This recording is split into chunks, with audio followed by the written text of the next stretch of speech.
The air hung heavy, like before a storm, the scent of sweat and fear ever present. My generals spoke in hushed tones. They underestimated him.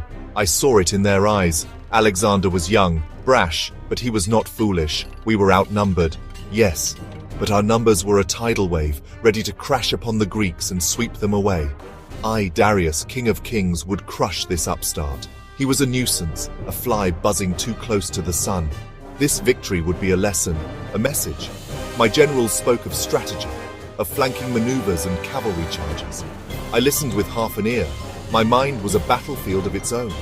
Doubt gnawed at the edges of my confidence. Could this young Macedonian really threaten the might of Persia? No, I banished the thought. The roar of battle echoed across the plain, a symphony of clashing steel, screaming men, dying horses. Our scythed chariots tore through the enemy ranks. The Greeks fell back. For a moment I dared to hope. Their center buckled, just as planned. They were breaking.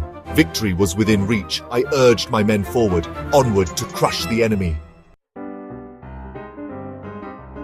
A messenger arrived, breathless and panicked. His words a hammer blow. "Your Majesty, the Macedonians!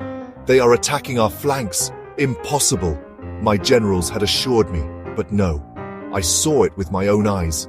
Their cavalry, a whirlwind of death, cut through our ranks. The Greek center it had held, a trap. Panic spread faster than fire. My proud immortals wavering, they began to fall back.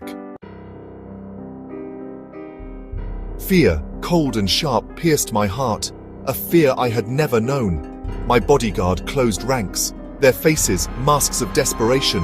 All around chaos reigned, the cries of the wounded, the clash of blades, the thunder of hooves.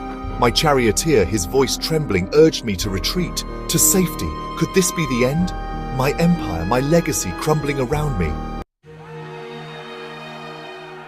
Section 5. A King's Agony. I am Darius, King of Kings. I cannot flee. But what choice did I have? To stay was certain death. And what good is a dead king to his people? My ancestors whispered in my ear. Live, they urged. Live to fight another day. Was this the legacy of the great kings? To flee like a whipped dog? Section 6. To live and fight another day. Turn the chariot, I roared, my voice hoarse with shame. The charioteer obeyed. We plunged into the fleeing masses. All around me, my soldiers gave their lives. Not for me, for Persia. Section 7. Flight. The taste of defeat, bitter on my tongue. Shame burned in my gut. I had abandoned them, my army, my people, but I would return. I would avenge this day. Section 8. Dust of defeat.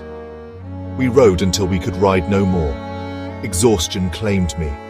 I collapsed, my body racked with sobs. The dust of defeat thick in my throat. Section 9. Ashes of empire. My empire. Was it reduced to this? To a fleeing king cloaked in dust and despair? I had looked into the eyes of defeat, and it had gazed back cold and merciless. Alexander had won this day, but the war was far from over. I would return, I would rebuild, and I would have my revenge.